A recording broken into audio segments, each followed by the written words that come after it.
Thank you so much. Really looking forward to the opportunity, and yeah, just grateful for whatever South Africa has given me.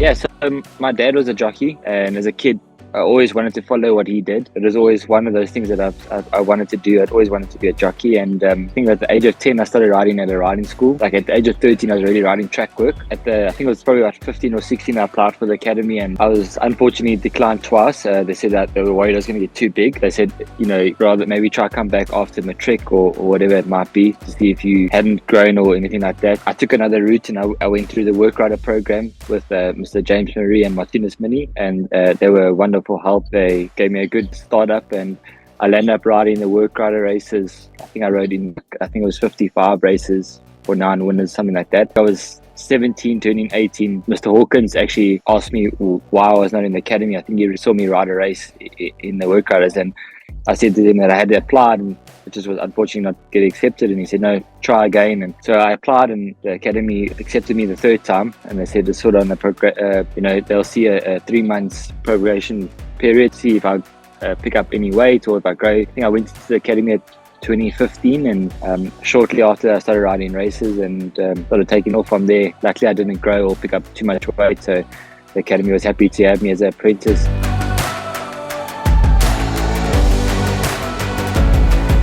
It's been a dream come true. Look, from all the people that have helped me in my career, they always said to me, hard work and dedication will beat talent any day. It's always been my mindset, to be one of the hardest working jockey out there, and wherever it might take you, you just have to trust God that he'll guide you in the right route. And I worked extremely hard for the last 4 or 5 years. I just dedicated my life to racing, and it's improved me as a rider. And I think that's where I've been able to be lucky to get my opportunities. You're riding work, and you're lucky to find a nice horse and take those opportunities. My first sort of big horse was a horse called Simone. I landed up riding her in Zimbabwe. We won 2 OK Grand Challenges in a row, which is their biggest race there in Zimbabwe. It's never been done by a horse that's won 2 years in a row. And then Divine Odyssey, he sort of started my career off in South Africa. Won 2 features on him, and landed riding in my first July, which was a great experience. And then a special filly that I could never forget is a horse called Under Your Spell. As a 2-year-old, the first time I ever rode her, I always knew that she was going to be a champion, and she ended up being my first Grade 1 winner, and she was phenomenal. I landed up winning the Finnish Guineas on her, and she was just a nice kickstart to my career. Flying Carpet, winning the Summer Cup, I'll never forget that. Obviously, the day at Scottsville where I won the 2 Grade 1s on one day, that was a dream come true. You dream to win one Group 1, but to win 2 on one day, it was surreal. I think it only kicked in the Monday that it actually happened.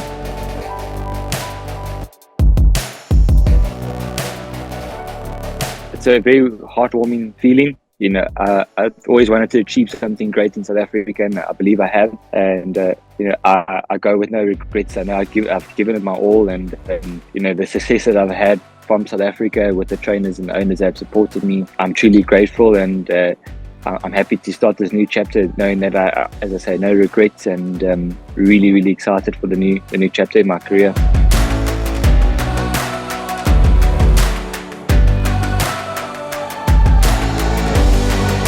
Paul Peter, he definitely helped me in the beginning of my career. Mr. Terry was there from day one. Funny enough, I don't think a lot of people know this. So when I was applying for the academy, I got a couple of trainers to sign a letter saying that they will support me as an apprentice. And Mr. Terry signed the letter, and about 2 days later he phoned me and said, no, I want to take my signature off the letter. I thought, okay, maybe he doesn't want to do it, and he actually landed up sending his own personal letter telling the academy that they should give me a chance, and I'm a hardworking young person, and I'll definitely make it in my career. So from day one, he's believed in me. This is amazing that the whole story landed up being that my biggest successes were for him, and I landed up riding for him for the last 2 years, which was an amazing journey. Yeah, so as I say, Paul Peter, Sean Terry helped me a lot.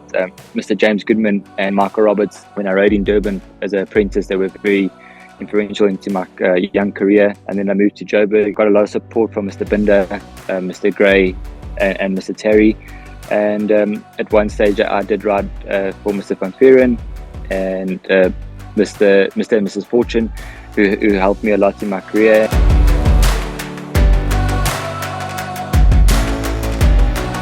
Obviously, having my dad as a jockey, he knows what it's like to go through the good and the bad times. And as a rider, he always said to me, you must just keep level headed. You're only as good as your last ride, and you need the horse to definitely make you. So yeah, it kept me grounded. My mom and my brother have been a huge influence in my career. My mom's always been that person that I can go to when I have those hard times, and my brother who became my agent about 3-4 years ago, and he had a passion to make sure that we do well.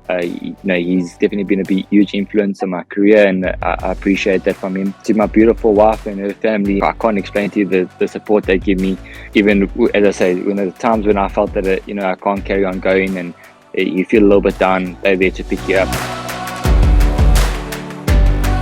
Want to do as well as we can, ride as many winners as I can, and hopefully a group race or a group one could come with it. I've been in contact with a very strong guard in Singapore, Ricardo Lagrange. Well, him and Johnny Judas were one of the guys that actually approached me and asked me to apply to go to Singapore. Hopefully I can win a big race for him. He's got some lovely horses. He's got some really big horses that compete the big races. So, it's exciting to go there knowing that you have a little bit of a background and a little bit of a base, and just hopefully we can do well for him. I just want to go out there and give it my best. Definitely going to miss South Africa, but definitely going to try and fly the flag as high as possible and keep our good name going. When the jocks go abroad, we definitely do well, and I'm going to try my best to keep our flag flying as high as it has been.